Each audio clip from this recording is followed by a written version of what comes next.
What's up guys, Ben here. Today I'm going to be showing you the easiest way to change a flat tire. I know what you're probably thinking, you've seen 100 videos on how to change a flat tire, but I have a good idea. You've never been taught the proper way, the easy way to change a flat tire without any tire levers. So today I'm going to show you how to do that. So we've got here a Boyd 55mm carbon clincher, so a pretty standard carbon wheel. First thing I want to show you is what to do if you're running tubeless versus regular tubes. Well, surprise, it's basically the exact same thing if you get a flat tire.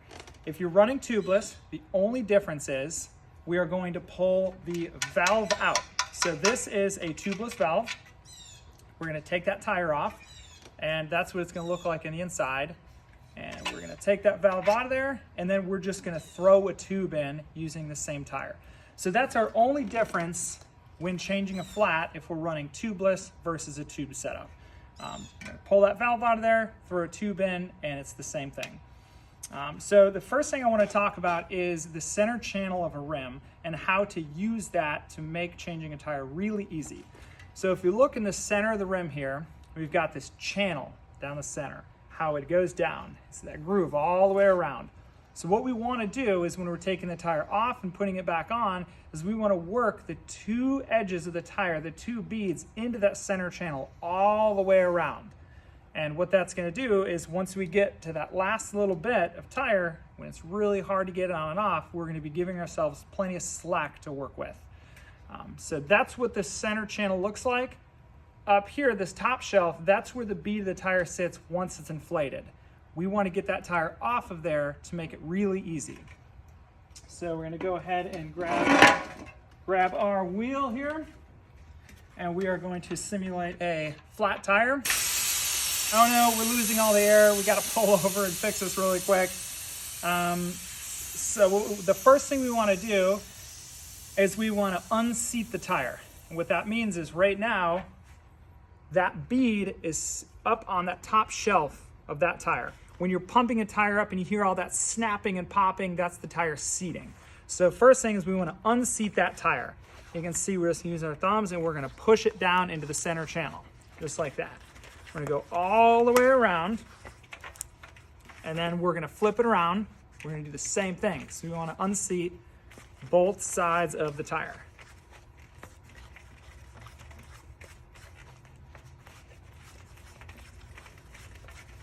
All right, now once that's done, I like to always start back at our valve here.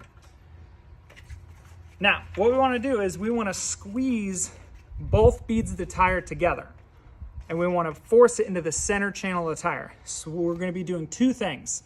We're squeezing the tire together, and as we work towards the other side, we'll be pulling the tire this way, giving ourselves slack to work with. So we're squeezing it together while pulling towards us. I like to usually go about halfway around, and then I'll flip it. And then same thing, squeezing it together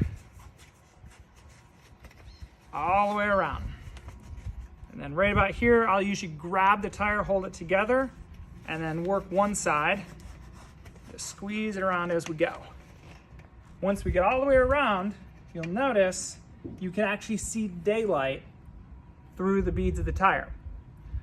So what we do is we're now going to pull the tire up like this, and we're just going to fold it over. And if you want, you can stand up and use the leverage of your arms and just push it down just like that. So if you notice, we didn't need any tire levers. We just want to get all of the slack to the top so we can pull it off.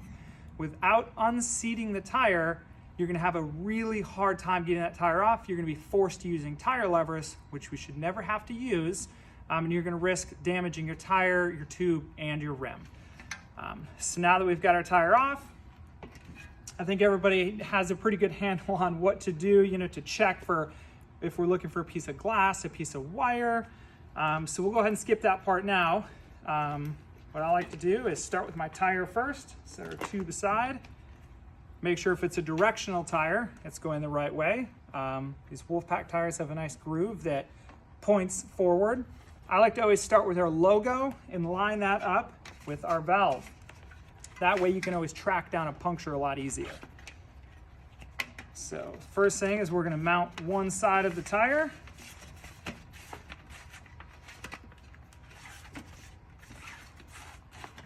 Get it all in that center channel.